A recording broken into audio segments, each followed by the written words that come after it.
Well, good day, everyone. I hope you are doing well, and I apologize that I'm not able to be with you today or tomorrow. I have caught a cold. So Mary is fine, Stephen's mom, Nana is fine, but if I'm sick, I can't be around them because it becomes very dangerous for them if they catch anything that I have. So I am home resting today and tomorrow. Just a couple reminders.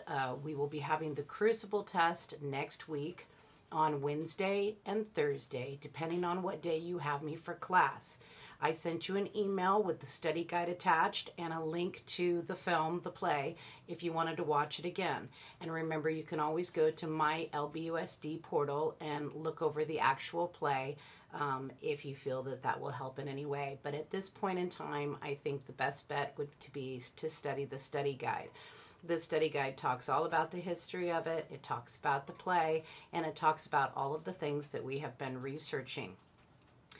People that are presenting, you'll be presenting next week when I get back. You've all been doing a very good job with that. So I'm going to ask right now that Mr. Stroosma pause this video while you get out a piece of paper and a pen or a pencil and prepare for what I want you to do next.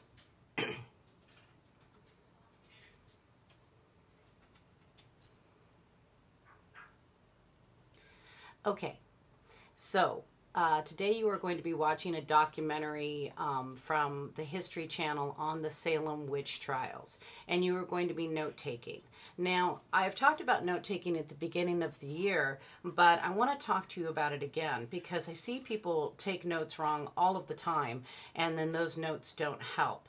So if you've ever been in a class before and you've been watching a documentary and somebody's told you to take notes and you've started writing extensive notes, you may have noticed that by the time you finish writing the note on your paper and look back up at the documentary again, you don't know what's happening or where you're at.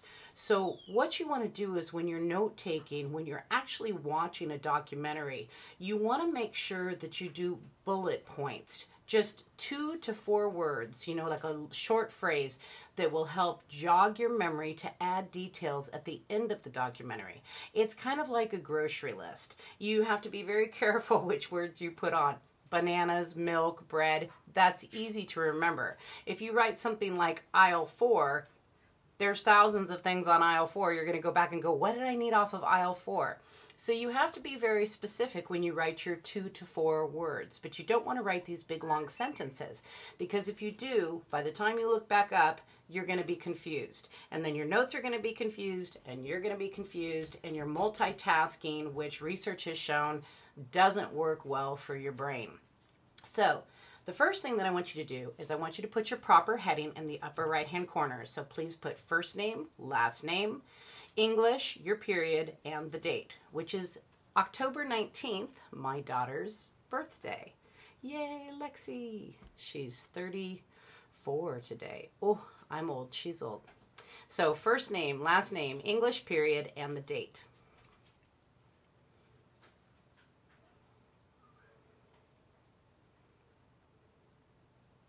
Okay, now I want you to write the title on your paper. And the title of this is The Salem Witch Trials. And make sure you capitalize the T, the S, the W, and the T.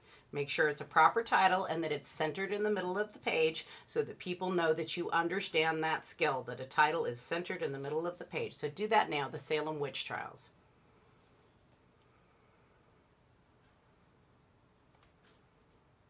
Mr. Stroosma, feel free to pause this video at any time if they need more time and I'm talking too quickly. I could really mess with you guys. I could start like looking in directions and pointing at people. You over there, stop chewing gum. Put that phone away. Okay, the next thing I need you to do is I need you to write the word key, K-E-Y, and then put a colon. On the very first line after the title, write key and then put a colon. Now, a key is basically a way when you are taking notes to save you some time. And you can make a key for any class you're in at any time if you have an idea of what the knowledge is that you're going to study before the documentary comes on. So for us, you know it's about the Salem witch trials. So let's go ahead and make a key. Let's, right underneath key, put the letter, capital letter S, and then put an equal sign and write Salem. Underneath that, put a capital W, an equal sign, and write witch. And under that, put SWT with an equal sign for Salem witch trials.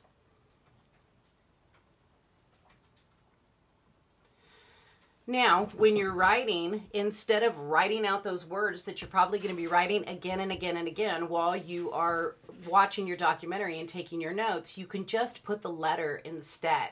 So you could put SWT happened in 1692 to 1693, or people were accused of being W, or it took place in S for Salem. And that way you don't have to keep writing those same words again and again. Now, there may be other words that you want to add to your key, and you may not figure out what those words are until you start watching the documentary and see what they keep repeating. Okay, so start with those and then add things, you know, as you want to. And just make sure that when you are looking down and that you are taking a note during a documentary, you don't ever want to be writing more than 5 to 10 seconds. Seriously. If you catch yourself with your head down too long, you're going to miss what you're supposed to be viewing, and then you're going to be confused. Okay. Underneath the key, go ahead and leave about, 3 lines so that you have some space in case you want to add some more keywords there. And then go ahead and write the word info. I-N-F-O. And then put a colon. Okay, now where you have info, you're just going to make a list paragraph. It would be like if I was at the store and after the word info and the colon, I put bananas, comma, apples, comma, lettuce, comma, bread, comma, milk, and I just kept it in a line going like this, like a paragraph. So what I want you to do now is I want you to write down any information, just short, again, just a couple words or, 2 to 4. Go ahead and write down things that you absolutely know already about the Salem witch trials. Write down the things you know so that you don't waste time writing them down again from the documentary. So, we all know that the witch trials took place in 1692 to 1693 for a whole year. So go ahead and write that first, 1692-93. Then put a comma. Where did they happen? America or Europe? You guys know. America. Where did they happen? East Coast or West Coast? East Coast. In what town are we studying? Salem. They happen in other places on the East Coast, but we're specifically looking at the Salem witch trials, the Massachusetts Bay Colony. So go ahead and put Salem. Then if you know the people that were involved, go ahead and put that. Reverend Paris, comma, Abigail Williams, comma. So go ahead and take a couple minutes and put that information now. And then you will be prepared to go ahead and take your notes for the documentary. I hope you enjoy the documentary. We're going to learn a lot more about Mercy Lewis, which Arthur Miller didn't talk about her much in the play, although she was a character in it. But Mercy Lewis told some really wild stories about the Native American uprisings and how violent they were to the children. So I want you guys to remember, while you are watching this, I want you to see how much focus there is on the children. Because remember, the real Abigail Williams and the children were like 9, 10, 11, 12 years old. They were little people. And you have, these fire and brimstone reverends yelling at the children from very early on about hell and the devil and that the devil's in the world, but you just can't see him. And then you have Mercy Lewis, this girl during the Salem witch trials, also yelling at the children that Native Americans tried to kill her, killed her family, and telling these horrific graphic stories. So I want you to note how small children in Salem are really suffering from post-traumatic stress syndrome from this type of behavior. We would consider this some type of psychological, abuse today. But back then, remember that the focus of the Puritans is to make everybody feel like sinners so that they stop sinning and they watch everything they're doing.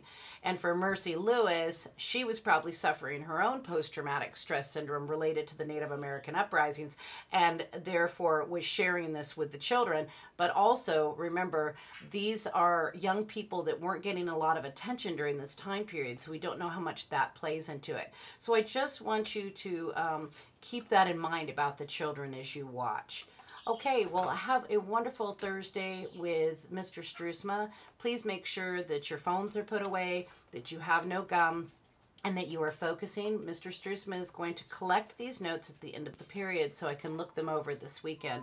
So please make sure that you do your best, write neatly, print or cursive, I don't care as long as it's neat. And remember the lesson that I gave you about note-taking and use it in all of your classes, and you will find that you will retain information much, much better. Have a great day and have a great weekend, and I will see you guys next week. Bye-bye.